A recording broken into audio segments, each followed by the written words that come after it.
நிகழ்ச்சியை சிறப்பாக நடத்தி கொண்டிருக்கும் அம்மையப்பர் அருட்பணி அறக்கட்டளையும் ஸ்ரீ சக்தி விநாயகர் திருக்கோயில் கமிட்டி இளைஞர் குழு அவர்களுக்கு நன்றியை கூறி இன்று திருவருளாலும் குருவருளாலும் எங்களது ஆசான் அவர்களின் முன்னிலையில் இந்த கருத்தரங்கம் நடைகிறது.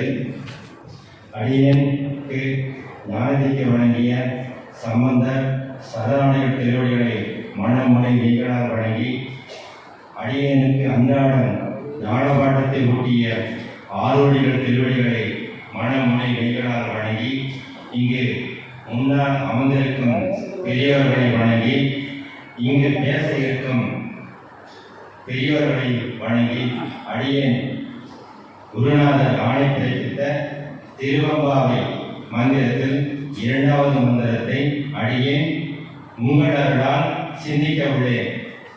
இந்த சிறப்பு என்னன்னா, திருவம்பாவை சித்தாந்த கலப்பினால் சக்தியை வியந்தது. நம்ம ஐயா தொடங்கும் போதே அம்மா அருள் கொடுத்துருக்காங்க. அது ஒரு பெரிய சிறப்பு. இன்னொரு சிறப்பு, இங்க பெண்கள் பார்த்தா எனக்கு இந்த திருவம்பாவில் வர பெண்கள் எப்படி இருக்கிறாங்களோ அந்த திருக்கோலத்தை நீங்க இருக்கிறீங்க, அது பெரிய சிறப்பு. அதனால எங்களுக்கு பெருமைன்னா உங்க முன்னாடி நிற்பதற்கு எங்களுக்கு சிறப்பு. அதனால இந்த திருவருளாலும் குருவாலும் இந்த இரண்டாவது மந்திரத்தை சிந்திக்க உள்ளேன். ஐயா அவர்களுக்கு பொன்னாடி போட்டி கௌரவிக்க நமது அமையப்பர் அறப்பணி அறக்கட்டளை அங்கத்தினர் திரு முல்லைநாதன் அவர்களை அன்போடு மேடை கிடைக்கின்றேன்.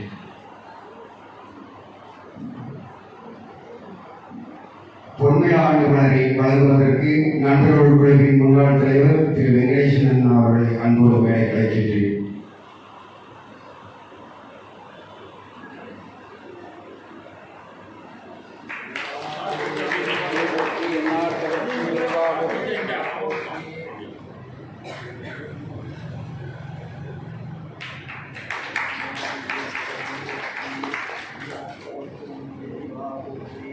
நன்றி.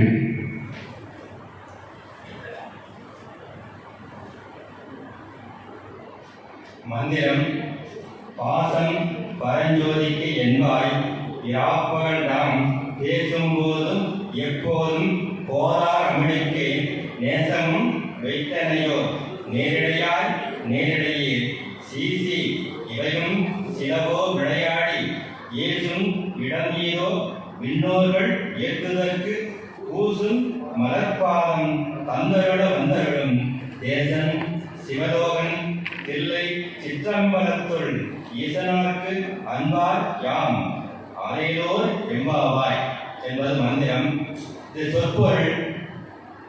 பாசம் அப்படின்னா பக்தி, பரஞ்சோதி மேலான ஜோதி, சுயம் ஜோதி, முதல் சொன்னாலவா அருண் பெரும் ஜோதி, அதை சொல்லி அடுத்தது இராப்பகல், இரவும் பகல் எந்நேரமும்.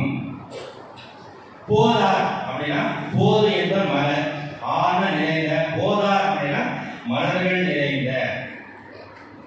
அமளி அப்படின்னு படுக்கை, போதார் அப்படின்னா மலர்கள் நிறைந்த படுக்கை. நேசம் அன்பு. நேரிடையே நுட்பமான வேலை செய்த தங்க நகை அணிந்த பெண்ணே. சிலவோ அப்படின்னா சில சொற்களை. ஏசும் இகழ்ந்தும். கூசும் அதாவது நாடுவதற்கும் குறுகுவதற்கும் உடைய, அதுக்கு கூசும் அப்படிங்கிறார். தேசன் அப்படின்னா உடையுடையவன். இன்னொன்று பொருள் குருநாதர். சிவலோகன் கையிலில் இருப்பவன். அன்பார் யார்? அந்த அவருடைய அன்புக்கு எவ்வளவு அன்பு, நாம் அந்த அன்புக்கு நாம் தகுதி உடையவர்களா அப்படிங்கிற சொற்பொருள். தெளிவை காண்போம். அதாவது நீரிடையே அப்படின்னு விழிச்சொல். அதாவது நுட்பமான நகையடைந்த பெண். பெண்ணே, நீ நான் சொல்வதை நீ ஆராய்ந்து பார் அப்படிங்கிறாங்க. சொல்லிட்டு அந்த ஒரு பெண், இழப்பு வந்த பெண் சொல்றாங்க, நீ இறைவனுக்கு மேல ரொம்ப அன்பு இருக்கிற, பாசம் இருக்கிற அப்படின்னு சொன்ன. எப்படி சொல்லி இரவும் பகல் இறைவன் அன்பு, எப்பொழுதும் அன்பு, பேசும்பொழுதும் அன்பு. அதாவது பேசும்பொழுது வேற பேச்சே பேச மாட்டேன், இறைவனை பற்றி தான் பேசுவேன். நினைக்கும் போது இறைவனை பற்றியே நினைப்பேன், இரவும் பகலும் இறைவனை பற்றியே பேசுவேன் அப்படின்னு சொல்லிட்டு. ஆனா இப்ப நாங்க எழுப்பவங்களை வந்திருக்கிறா, நீர் இருக்கிற போதார் அப்படி, அதாவது மலர்கள் நிறைந்த படுக்கையில தூங்கிட்டு இருக்கிறேன் அப்படின்னு சொல்லிட்டு, அப்ப நீ சொன்னது உண்மையா பொய்யா அப்படின்னு நகைச்சுவையா அந்த பொண்ணு, அந்த இழப்ப வந்த பெண்கள் தூங்கிட்ட பெண்கிட்ட எண்ணி நகையாடுகிறார்கள். அப்போது அந்த தூங்கி இருக்கிற பெண் எழுந்து சொல்ற, நீங்க பெரியவங்க, பக்கம் உள்ளவங்க, நீங்க வந்து என்னை இப்படி குறை சொல்லலாமா? நீங்க இறைவனை சிந்திக்க வேண்டிய நேரம். காலையில் 4 மணிக்கு எழுந்து இறைவன் நாமத்தை சொல்லி எல்லா பணியும் செய்யும் போது இறைவனை குறை சொல்லுங்களே, இது சரியா அப்படின்னு கேட்கறாங்க. கேட்டதுனாடி அப்புறம் அந்த எழுப்பு வந்த பெண் சொல்றாங்க, அதாவது தேவர்கள் இறைவனை வணங்க வருகிறார்கள். தேவர்கள் இறைவனை எதற்காக வணங்குகிறார்கள்? நாம் நல்லா இருக்கணும். தேவர்கள் அவர் நல்லா இருக்கிறதுக்காக இறைவனை வணங்குறாங்க. மேலும் இந்த சிவபோகத்தை, தேவர்களுக்கு இன்பத்தை அனுபவதற்காக அவர்கள் இறைவனை வணங்குகிறார்கள். அதான் மாணிக்கவாசகர் சொல்றாரு, இவர்கள் என்ன சொல்றாங்க? பிறரெல்லாம் தம்மை தொட வேண்டி இறைவனை வணங்குகின்றார்கள். அதனால என்ன பண்றாங்க? இறைவன் கூசும், அதாவது இறைவன் திருவடி தருவதற்கு ஒரு கால் கொடுக்க மறுக்கிறாராமா. அடிக்கடி செஞ்சே காட்டுவாரு வகுப்புலாம், இந்த கால் நீட்டி குறிக்காட்டுவது மாதிரி இறைவன் கூசும் மலர்பாதம் அப்படின்னு இருக்கு. ஆனா ரெண்டாவது சொல்றாரு, அதை தேவர்களுக்கு, ஆனா நமக்காக இறைவன் என்ன பண்றாரு?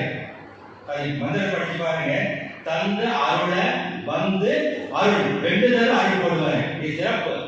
அதாவது நமக்காக இறைவன் எங்கிருந்து வராரு? சொரூப நிலையில் இருக்கின்றவன், நம்ம காண முடியாதவா, அதற்காக இறைவன் இறங்கி வர்றாரு. சரி, இறங்கி வந்தாரு, மறுக்கும் அருள் 2 தடவை ஏன் போறாருன்னா, கையில மலையில் காட்சி கொடுக்கிறார். அதை நம்ம பார்க்க முடியுமா? முடியாது. நாட்டு பெருமக்கள் பார்க்கக்கூடிய, நாயமாக தரிசிக்கக்கூடிய, அங்க நாம் போக முடியாது, தரிசிக்க முடியாது. அதனால இறைவன் என்ன பண்றாரு? தில்லை, நம்ம தில்லை திருக்கோயில்களில் இறைவன் வந்து எழுந்திருக்கிறான். இதற்காக நாம் வழிபாடு செய்ய, அது இறைவனுடைய கருணை அப்படின்னு சொல்றாங்க. ஒருவரை இறைவன் கடற்கரைக்கு வந்தும் நமக்கு அருளுக்காக திருக்கோயில் எழுந்திருக்கிறார். இது இறைவனின் பெருங்கருணை.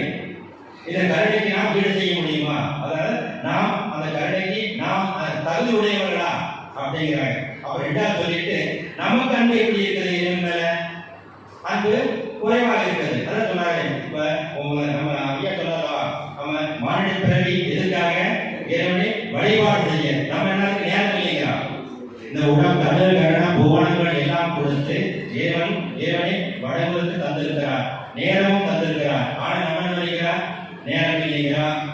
உடல் மற்ற வேலையை பார்த்துட்டு இதை இறைவனை வழங்குவதற்கு நேரம் ஒதுக்கவில்லை அப்படின்னு சொல்லுகிறாங்க. அதனால இறைவனை வணங்குவதற்கு நாம் நேரம் ஒதுக்க வேண்டும். அப்ப விளக்கம் பார்ப்போம். பாசம் அப்படின்னா பக்தி. நம்ம இந்த உரை ஐயா நடத்திய உரை, பண்டிதர் ஐயா அவருடைய உரையை வச்சு நாங்கள் எல்லாம் பேச போறோம். அதனால பாசம் என்பது பக்தி அப்படின்னு சொல்லுவார். அதை சொன்னோன்னே பண்டிதர் ஐயா என்ன சொல்லுவாங்க? உலகிற்கு வந்து சொல்லுவார். உலகிற்கு சொல்லுவாங்க, இப்ப நீங்க இரவு காலையில் வேலை செய்றீங்க, இரவு சாப்பிட்டு தூங்கினீங்க. ஆனா இப்ப என்னன்னா, இரவு கூட உணவு கிடையாது, இரவு கூட எப்ப வேணாலும் சாப்பிட்டுக்கிறாங்க. அப்படி நினைக்கிறது. இன்னொரு நிலை, பகல உழைச்சிட்டு இரவு சாப்பிட்டு தூங்குற வேலை. 2. இன்னொரு நிலை, இரவிலும் பகலிலும் உழைத்து விட்டு இரவிலும் வேலை செய்யறாங்க. அதை புடிச்சிட்டு, அதாவது பகல வேலை செய்து இரவு வேலை செய்யறாங்க.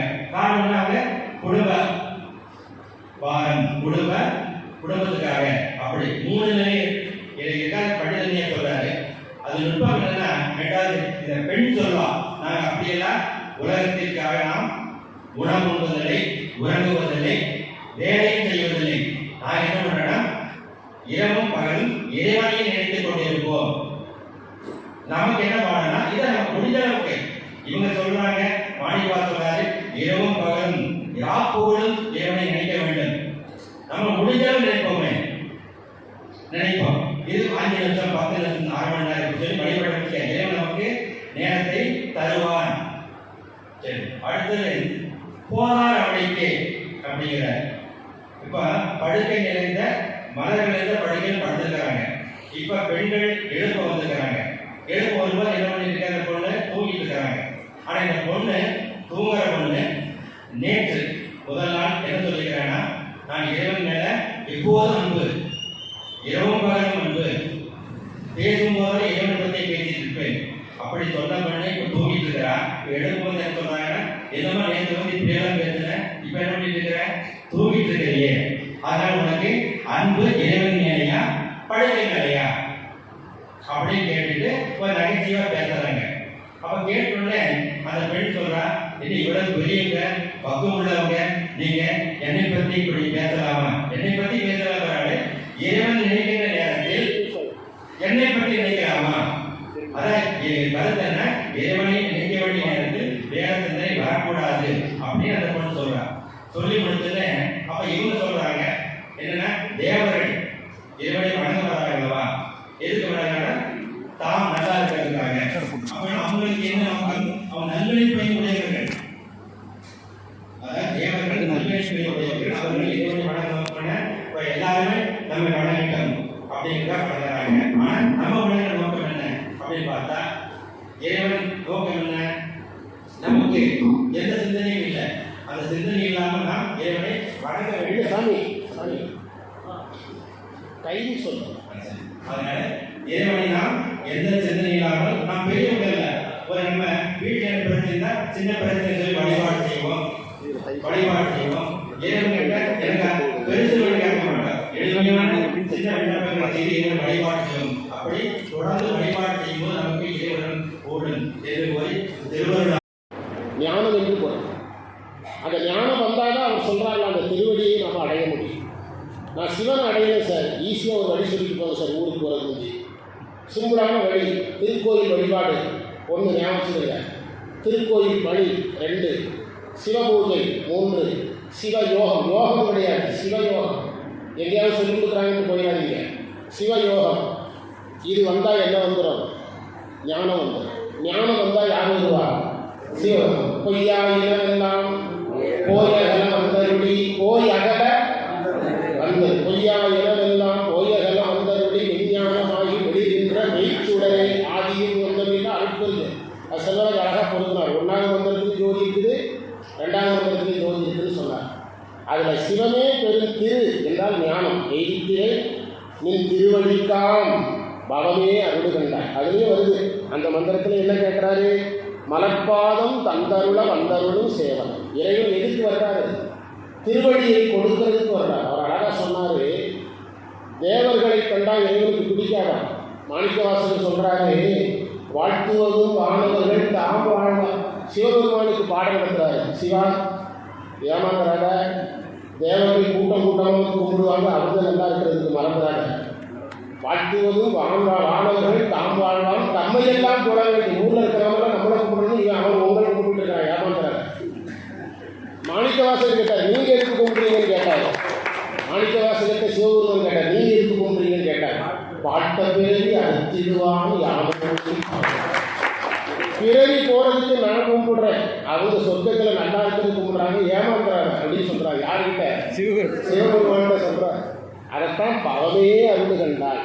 பிறவியில் ஒரு சாதகன் விரும்பக்கூடாது, ஆனால் மார்கழி மாதம் அம்மையப்பர் அறக்கட்டளை மூலமாக உங்களை கும்பிட முடியும்னா நான் பிறக்கிறேன். இதான் சொல்கிறேன், அவனே அருள் கண்டால். எனக்கு என்ன கொடு, பிறவி கொடு. ஆனால் மார்கழி மாதம் என்ன எங்கே போக வச்சிரு, கோயிலுக்கும் காலையில் கோயிலுக்கும் சாயங்காலம் கருத்தரங்கத்துக்கும் போக வச்சிரு அப்படின்னு வேண்டாம். அடுத்த உரையாடலை அழைக்கிறோம், என்ன வேணும் பேசிக்கலாம், 8 நிமிஷத்துக்கு பேசணும். அது மைக்கு கட்ட ஆரம்பிச்சோம். புரியுதா? ஒருத்தர் கேட்டார், 8 நிமிஷம் ஆனால் மணி அடிக்கலாம் கேட்டார். எங்கள் பேராசிரியர் ஒருத்தர் இருக்கிறார், அவர் சொல்லுவார், 8 நிமிஷத்துக்கு மேலே பேசலாம் மணியால் கூட அடிப்போம். அதனால் அடுத்த உரையாளர் யாரு? பத்மாவதி அம்மா. நமது அமைப்பு அர்ப்பணை அறக்கட்டளையினுடைய அங்கத்தினர் திருமதி சம்பூரணம் அவர்கள் பொன்னாடை ஊற்றி கௌரவிக்கவும்